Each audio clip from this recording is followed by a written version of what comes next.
हैं उनका पहले हम लोग अर्थ जान लेते हैं। तो जो शब्दावली है पहली, आप सुनेंगे आत्मावादी, ये आत्मवादी, आत्मवादी। देखो ये आत्म है ना, तो कहीं ना कहीं किसका सेंस रख रहा है, दर्शन की बात हो रही है ना, तो आत्म मतलब आत्मा की बात कर रहा है। यानी आत्मवादी वे होते हैं जो आत्मा को मानते हैं, आत्मा के अस्तित्व को मानते हैं, आत्मा के अस्तित्व को मानने वाले, कि आत्मा का अस्तित्व है। चारवाकों ने क्या कहा था आत्मा के बारे में, अगर आप लोग उससे जोड़ने की कोशिश करेंगे तो पता चलेगा कि चारवाकों ने आत्मा के बारे में कहा था कि मनुष्य जो शरीर है मनुष्य का, और जो आत्मा है, वो दोनों एक दूसरे से अलग नहीं है, वो दोनों एक ही चीजें हैं। ये चारवाक ने कहा था। दूसरा जो शब्द मिलेगा वो है ईश्वरवादी, ईश्वरवादी। ईश्वरवादी यानी ईश्वर है इसमें, यानी अभी आत्मवादी था तो आत्मा का अस्तित्व था, अब ईश्वरवादी यानी ईश्वर को मानने वाले। ठीक है, ईश्वर के अस्तित्व को मानने वाले, ईश्वर को, कि ईश्वर है, इस जगत में ईश्वर है, ये मानते हैं तो उन्हें हम ईश्वरवादी कहते हैं, ईश्वरवादी। ठीक है, इन संसार में भगवान है, इन सबको जो मानता है उनको हम लोग ईश्वरवादी कहते हैं। तीसरा एक शब्द मिलेगा आपको आध्यात्मवादी, अध्यात्मवादी। अध्यात्म देखो कहीं ये आध्यात्मिक शब्द से जुड़ा हुआ है क्या? और इसमें देखो किसका है, अध्ययन है। अगर हम संधि विच्छेद करेंगे तो अध्ययन प्लस आत्मा, यानी आत्मा का अध्ययन करने वाला, आत्मा का अध्ययन करने वाले को हम लोग क्या बोलते हैं, आध्यात्मवादी। यानी आत्मा का अध्ययन करके, आत्मा का इसने अध्ययन किया है और फिर अब आत्मा के अस्तित्व को मानता है, आत्मा का अध्ययन करके आत्मा के अस्तित्व को मानने वाला, तो उसको हम लोग बोलते हैं अध्यात्मवादी। ठीक है,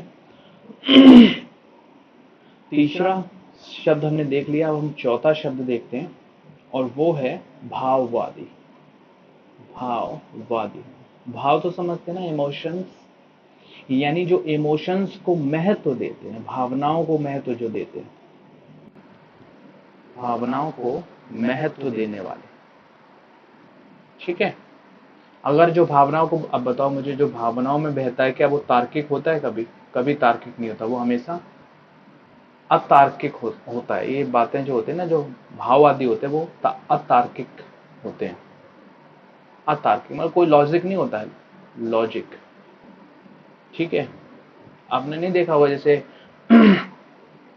मतलब जो एक प्रेमी और प्रेमिका होते हैं वो सब आपस में जो बातें करते हैं, तो वो जो है बातें करते हैं कैसी, लॉजिकली नहीं होती है वो बात, इलॉजिकल। ये लॉजिक नहीं है, लॉजिक जो लिखा है लॉजिक नहीं है, यहाँ अतार्किक है। ठीक है, ऐसा कर दो मेरे लिए, चांद सितारे तोड़ लाओ, तो इलॉजिकली बात है ना। तो ये सारी चीजें भाववादी, भावनाओं को महत्व देते हैं। हाँ भैया, नेटवर्क नहीं आ रहा है।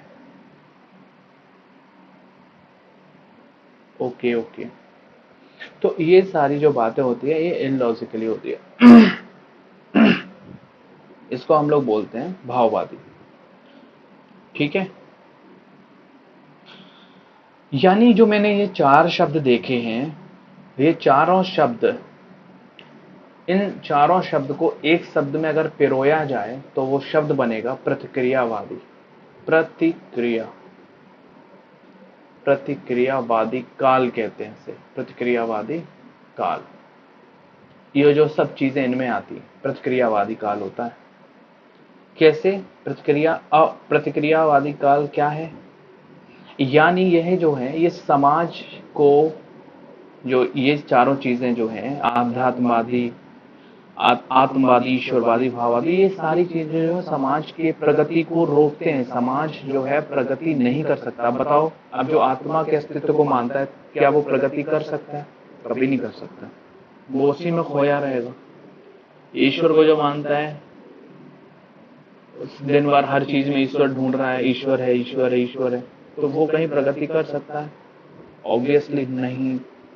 तो प्रगति नहीं होने देते। ऐसे समाज में क्या है, प्रगति नहीं होती है।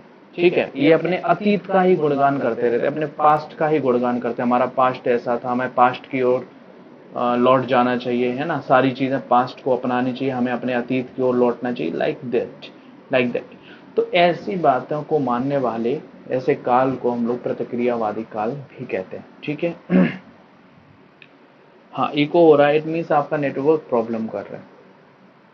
आ जाएगा थोड़ा, मेरी साइड से तो कनेक्शन एकदम से परफेक्ट है। तो ये हमने कुछ शब्दावलियां देखी प्रगति काल की, प्रतिक्रियावादी की। अब हम कुछ और शब्दावलियां लेते हैं, है ना। अब हम कुछ जो शब्दावलियां ले रहे हैं, और वो शब्दावलियां ब्राह्मणवादी जो विचारधारा होती है, पाखंड, कर्मकांड, उनके विरुद्ध, ब्राह्मणवादी विचारधारा के विरुद्ध विचारधारा के विरुद्ध कुछ विचारधाराएं आती हैं। ठीक है, तो विचारधाराएं आती हैं, उनको हम लोग देखते हैं। तो पहली है सॉरी, अच्छा अब ठीक है, मुझे ये बता दो पहले। अब ठीक है, अब तो एक नहीं हो रही आवाज।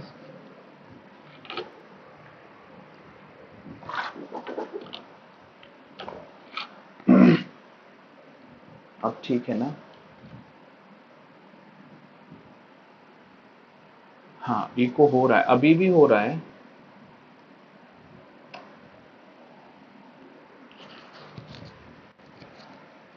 अभी अभी भी हो रहा है क्या इको?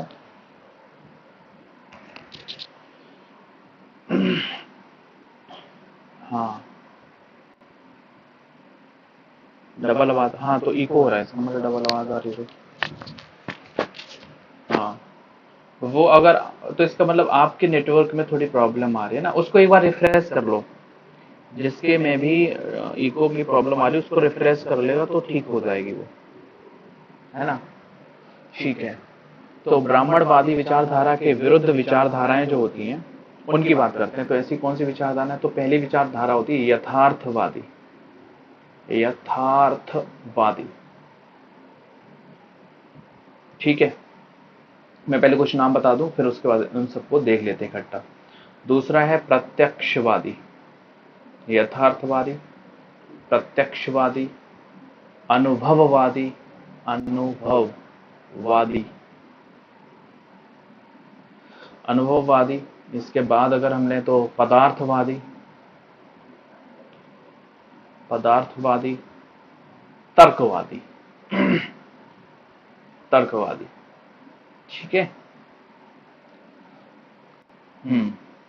तर्कवादी। और करें तो अनात्मवादी, अनात्म, हाँ भैया नेटवर्क। हाँ, तो ये आपका नेटवर्क है, मैं क्या कर सकता हूँ इसमें।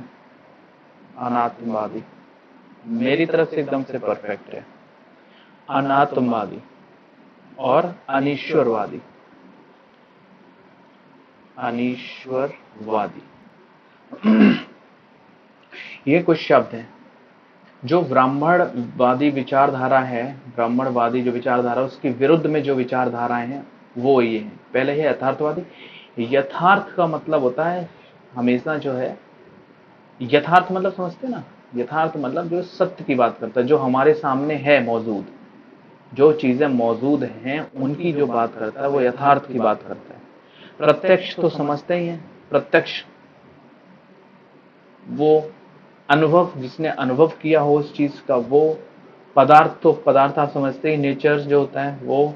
तर्क मतलब तर्क होती है, वैज्ञानिकता की बात करता है वो। अनात्म, ये एक शब्द मिला, अनात्म, अनात्म मतलब उसमें था आत्मवादी, इसमें अनात्मवादी। अनात्मवादी यानी आत्मवादी के जस्ट अपोजिट है। आत्मवादी का मतलब होता है जो आत्मा के अस्तित्व को मानता हो, बट यहाँ पे क्या है, अनात्मवादी। इसका मतलब जो यहाँ पे आत्मा का अस्तित्व को जो स्वीकार नहीं करता है। और अनीश्वरवादी, इसका अपोजिट ईश्वरवादी था। इसके जस्ट पीछे अगर आप देखेंगे तो ईश्वरवादी था, ये अनीश्वरवादी है, इसका मतलब ईश्वर के अस्तित्व को स्वीकार ना करना। अब ये सारी चीजें कैसी है, प्रगति काल को शो करती है, ये प्रगति काल, ठीक है। वो प्रतिक्रियावादी काल था, ये प्रगति काल है। क्लियर। भौतिकवादी इसी को ही, यथार्थवादी को ही भौतिकवादी कहते हैं। और आप अगर ध्यान देने की कोशिश करेंगे, जो चारवाक दर्शन है वो कहीं ना कहीं यथार्थवादी है ना, प्रत्यक्षवादी है, भौतिकवादी है, ठीक है। ठीक है, तो ये सारी चीजें कुछ शब्दावलियां ये थी जो मैंने अभी बताई। क्लियर है। अब हम लोग चलते हैं अपने दर्शन पे। सेकंड दर्शन है हमारा दूसरा पक्ष। हम लोग देख चुके हैं जो पहला दर्शन था, ठीक है, उसमें कुछ लोग जो है काफी भावुक भी हो गए थे, उनकी जो है आस्थाओं पे चोट हो गई थी। ऐसा मेरा बिल्कुल भी जो है इरादा नहीं है। जो चीजें हैं सिर्फ मैं वो बता रहा हूँ, जो चीजें आपको आपके सिलेबस में वो चीजें मैं बता रहा हूँ, है ना। इसको पर्सनल लेने की जरूरत है ही नहीं, क्योंकि हम लोग तो दर्शन पढ़ रहे हैं ना, चीजों को देख रहे हैं। ठीक है, तो हम लोग स्टार्ट करते हैं हमारा दूसरा दर्शन, सांख्य दर्शन। ठीक है, सांख्य दर्शन। इससे पहले हम लोगों ने चारवाक दर्शन पढ़ा था, और मैंने बताया था कि जो चाणक्य थे, चाणक्य वो जब राजकुमारों को ट्रेनिंग देते थे, एक तरह से प्रशिक्षण देते थे, ठीक है, कौटिल्य, इसी को कौटिल्य भी कहते हैं। तो जब वो राजकुमारों को जो है दर्शन मतलब जो प्रशिक्षण देते थे, तो वो सांख्य दर्शन के साथ साथ चारवाक दर्शन भी उनको बताते थे उसके बारे में, ठीक है, उनकी जानकारी उनको देते थे। तो सांख्य दर्शन में ऐसा क्या है देखते हैं हम लोग। सांख्य, पहले इसका संधि विच्छेद करते हैं, इसके नाम से कुछ चीजें जानने की कोशिश करते हैं। सांख्य दर्शन मतलब इसका है, सांख्य मतलब संख्या से नहीं है है ना, ये मत जोड़ देना कि सांख्य मतलब संख्या है, ठीक है। सांख्य मतलब है एक प्रणाली है, सांख्य प्रणाली एक तरह से। अभी देखो मैं बताता हूँ, इसको क्लियर करता हूँ। क्या होता है कि जो मनुष्य होते हैं ना, सबसे पहले तो सांख्य प्रणाली किनके लिए होती है, ये प्रणाली होती है जो मनुष्य विचारवान होते हैं। अब यहाँ पे आस्थावान मनुष्यों की कोई जरूरत है। आस्थावान मतलब जो अपनी आस्था रखते हैं, ठीक है। मैं ये बात कर रहा हूँ, आपने सेकेंड जो पढ़ा था, जो मैंने तत्व बताए थे, ब्राह्मणवादी विचारधारा के विरुद्ध जो विचारधाराएं थी, उनमें जो विचारवान मनुष्य होते हैं, जो तर्क पर बात करते हैं, अतार्किक नहीं होते, ये तर्क पे बात करते हैं। ये क्या करते हैं, इनके मन में अगर कोई रहस्यपूर्ण प्रश्न उठते हैं, मन में, किनके मन में, विचारवान मनुष्यों के मन में जब रहस्यपूर्ण विचार उठते हैं, रहस्यपूर्ण विचार उठते हैं, तो क्या करते हैं, ये इनका उत्तर ढूंढते हैं, ठीक है, इनका उत्तर ढूंढने का प्रयास करते हैं, उत्तर ढूंढते हैं। और उत्तर कैसे ढूंढेंगे, तर्क पर आधारित या अतर्क या अतार्किक होकर, सीधी सी चीज है, तार्किकता पर, तार्किकता की कसौटी पे कस कर ये लोग क्या करते हैं, उत्तर ढूंढते हैं, ठीक है। ऐसा हुआ है तो क्यों हुआ है, इसके पीछे की वजह क्या है। तो वही जो तार्किकता में जो तर्क और युक्ति का प्रयोग कर रहे हैं, जो तर्क और युक्ति है, वही है सांख्य प्रणाली। मैं फिर से वापस जा रहा हूं बताने की कोशिश करने कि जो विचारवान मनुष्य होते हैं, जो तार्किक मनुष्य होते हैं, उनके अगर मन में कोई रहस्यपूर्ण विचार जब आते हैं, तो वो क्या करते हैं, उन विचारों का उत्तर ढूंढने का प्रयास करते हैं खुद से। कैसे ढूंढेंगे, तर्क करके, तर्क करके। तो वो जो तर्क की पद्धति अपनाएंगे, जो तर्क सोचेंगे, जो युक्ति लगाएंगे, उसको ही सांख्य प्रणाली के तहत संकलन उन्हीं चीजों का किया गया है, ठीक है। अब मुझे बताओ, अगर ये तर्क पर आधारित, अब सीधी सी चीज है, जो सांख्य दर्शन है, ये तर्क पर आधारित विचारधारा हो गई, दर्शन हो गया, तर्क पर आधारित है। और अगर तर्क पर आधारित है तो फिर ये कहीं ना कहीं वैज्ञानिक दृष्टिकोण है, वैज्ञानिकता के निकट है कि नहीं। वैज्ञानिकता के निकट है ना, वैज्ञानिकता के निकट है ना ये। तो मैं बताऊं कि जो सांख्य दर्शन है, जो सांख्य दर्शन है, इसके जो प्रणेता रहे हैं, सांख्य दर्शन के जो प्रणेता हैं वो हैं कपिल ऋषि।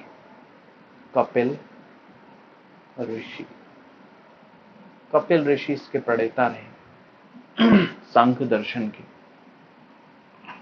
और जो सांख्य दर्शन है इसका सबसे बड़ा सिद्धांत है, सबसे बड़ा सिद्धांत है सांख्य दर्शन का, वो है सत्कार्यवाद।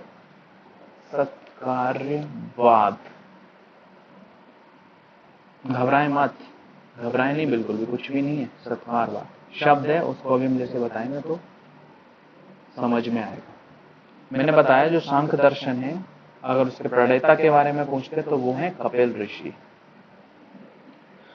और इस सांख्य दर्शन का जो सबसे बड़ा सिद्धांत है वो है सत्कार्यवाद। सत्कार्यवाद का मतलब ये है कि दुनिया में जो भी कोई वस्तु है, दुनिया में कोई भी वस्तु, कोई भी वस्तु शून्य से उत्पन्न नहीं हुई है, मतलब अपने आप उत्पन्न नहीं हुई है। तो फिर इस वस्तु के उत्पन्न होने के पीछे कोई ना कोई क्या है, कारण रहा है। कोई कारण रहा है, ये अपने आप प्रकट नहीं हो गई, अपने आप उत्पन्न नहीं हो गई। ठीक है, तो हम कह सकते हैं जो सत्कार्यवाद है इसका अर्थ ये है कि कार्य कारण समेकित किए हुए अपने आप में, कार्य कारण, कि कोई अगर कार्य हुआ है तो उसके पीछे क्या है, कोई ना कोई कारण है। ठीक है जैसे हम अपने भाषा में बात करें, अपने भाषा में बात करें कि यदि पानी बना है, H2O बना है, तो इसका मतलब इससे पीछे के कारण रहा है, और कारण ये हाइड्रोजन और ऑक्सीजन का मिक्सचर हुआ है, मिक्स हुआ है। ऑक्सीजन रहा होगा, हाइड्रोजन रहा होगा, तभी तो पानी बना है। अपने आप तो आया नहीं पानी, शून्य से तो उत्पन्न हुआ नहीं है। तो कहने का कारण यही है कि कारण जब है, जो कारण है, कारण क्या है, पानी बनना, परिणाम है एक तरह से। तो जो कारण है वो अपना प्रभाव उत्पन्न करता है। ठीक है, और आपको पता है कि हर एक वस्तु में अपना एक गुण है। जो हाइड्रोजन है इसके पास अपना गुण है, ऑक्सीजन है इसके पास अपना गुण है, और ये जब दोनों किसी अनुपात में मिलते हैं, एक निश्चित अनुपात में मिलते हैं, तो क्या बनता है, वाटर बनता है, पानी बनता है। ठीक है, ये बैलेंस नहीं है। अब ये ना, ये नहीं कह देना कि यहाँ पे 2 हाइड्रोजन, यहाँ पे 2 हाइड्रोजन, यहाँ ऑक्सीजन का एक और एटम है, यहाँ केमिस्ट्री नहीं चल रही है। समझने के लिए मैंने बता दिया, हाइड्रोजन के अणु और ऑक्सीजन के अणु जब मिलते हैं तो क्या बनता है, ये कारण रहा और ये कार्य रहा, H2O। ठीक है, तो उन्होंने ये कहा है, अब ये सांख्य दर्शन में है कि मनुष्य जो है किसी भी सृष्टि की रचना नहीं करता है। इस जो सृष्टि की रचना हुई है वो मनुष्य ने नहीं की है। ठीक है, इसमें क्या है कि जो भी वस्तुएं हैं इस सृष्टि में, जो भी वस्तुएं हैं उनका अपना अपना गुण रहा है, जो भी वस्तुएं हैं उनका अपना अपना गुण रहा है, और उन गुणों से मिलकर इस सृष्टि की रचना हुई है। इस सृष्टि में जो भी वस्तुएं हैं उनसे क्या हुआ है, उन सृष्टि में जो जो वस्तुएं मौजूद है उनके अपने अपने गुण हैं। अपने अपने जब गुण हैं तो उन्हीं गुणों से मिलकर उन्होंने सृष्टि की रचना की है। फॉर एग्जाम्पल, अब उदाहरण दिया है, सांख्य दर्शन का ही उदाहरण है कि जैसे मान लो दही है, दही के लिए दूध की ही आवश्यकता पड़ती है। दही के लिए दूध की ही आवश्यकता पड़ती है। आप पानी से दही नहीं बना सकते। बना सकते हैं? नहीं बना सकते हैं। इट मीन्स ये हुआ कि दूध है और कारण क्या है, दूध, और कार्य क्या है, दही। तो दूध के पास ऐसी क्वालिटीज होती है, ऐसी गुण होते हैं कि वो किस में कन्वर्ट हो सकता है, दही में कन्वर्ट हो सकता है। तो क्या पानी कन्वर्ट हो सकता है? नहीं हो सकता, इसके अपने गुण हैं। और उन्होंने एग्जाम्पल दिए, जैसे घड़ा है ना, घड़ा, तो घड़े, जो घड़ा क्या हो गया, कार्य हो गया, तो कारण क्या है? कारण है मिट्टी। मिट्टी के प्रभाव से घड़ा बना है। तो हम कह सकते हैं, उन्होंने कहा है कि ऐसा है, मिट्टी से घड़े बनाए जा सकते हैं, कपड़े से घड़े नहीं बनाए जा सकते हैं। क्लियर है?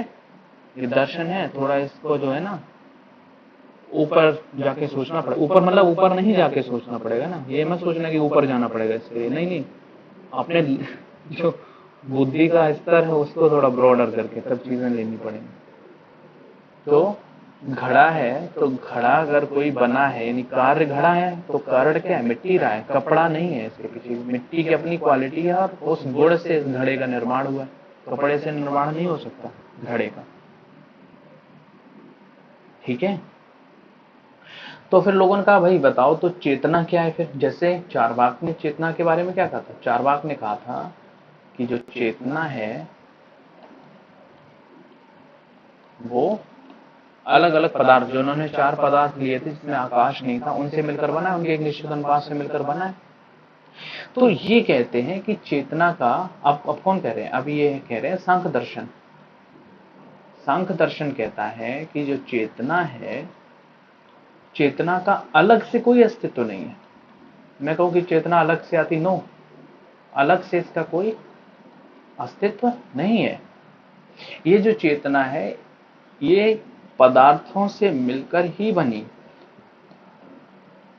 पदार्थों से मिलकर ही बनी है। चेतना का निर्माण हुआ है, इस पदार्थ से प्रकृति का निर्माण हुआ है, प्रकृति का निर्माण हुआ है, और इसी पदार्थ से ही प्रकृति का निर्माण हुआ। और प्रकृति ने क्या है? मनुष्य, बुद्धि, चेतना का विकास किया है। किसने? इस प्रकृति ने। प्रकृति किससे? पदार्थों से मिलकर बनी है। ठीक है? ये उन्होंने बातें कही सांख्य दर्शन में। तो ये सत्कार्यवाद का उदाहरण है, सत्कार्यवाद। तो सत्कार्यवाद हमें मिलता है सांख्य दर्शन में, जिसके प्रणेता ऋषि कपिल रहे हैं। ठीक है?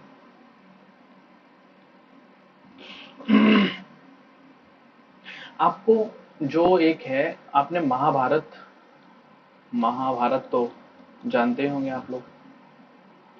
तो महाभारत में एक पर्व है शांति पर्व, अध्याय समझ लो, एक तरह से शांति पर्व है।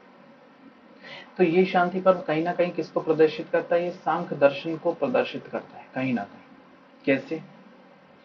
इसमें कहा गया है कि जो मनुष्य है, वह मनुष्य जो केवल प्रकृति के रूप में परिवर्तन से परिचित है,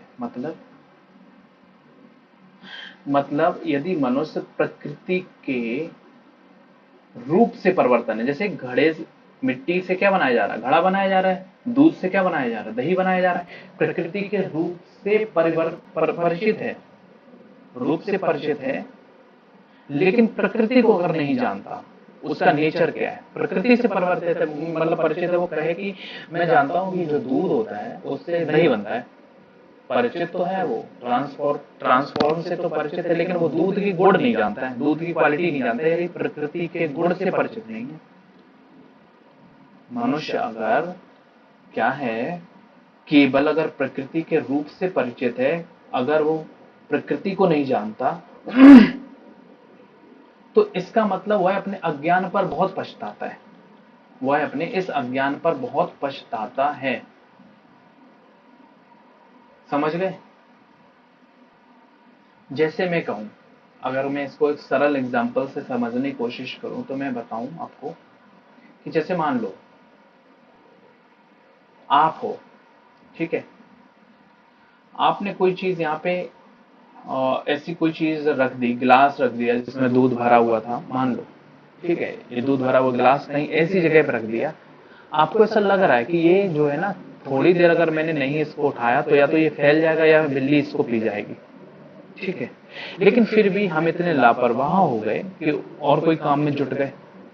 ठीक है, और कोई काम में जुट गए। हमें देखो किसका किसका ज्ञान है, किसकी परिचित है, प्रकृति के रूप से परिचित है कि ये जो है ना, या मैं यूं कहूं कि मैंने दूध रख दिया, ये कहीं ना कहीं खराब हो जाएगा, गर्मी में जो है ना खुला रख दिया और मुझे पता है ना ये खराब हो जाएगा, लेकिन मैं किसी और काम में जुट गया, मैं और कोई काम करने लगा। जब मुझे याद आया तब मैंने जब जाके देखा वहां पे, तो क्या हुआ, वो फट चुका था बोतल, दूध खराब हो चुका था। तो अब मैं अपने अज्ञान पे क्या है, बहुत पछता रहा हूं, जबकि मुझे उसके रूप परिवर्तन से मैं परिचित हूं, बहुत जल्दी इसमें बैक्टीरिया आ जाते हैं, दूध फट जाता है। तो यही चीज वो समझाने की कोशिश कर रहे हैं। तो बता रहे हैं कि जो सांख्य दर्शन है वो बताता है कि जो प्रकृति है, जो सभी वस्तुएं हैं, जितनी भी वस्तुएं हैं, उनके मूल में क्या है, उनके मूल में प्रकृति है, और इन प्रकृति के पास अपने अपने गुण हैं और उन्हीं से वो मिलकर इस सृष्टि की रचना करती है। ठीक है। और आत्मा के बारे में ये क्या कहते हैं, तो ये भी वही बात कहते हैं जो चार्वाकों ने कही।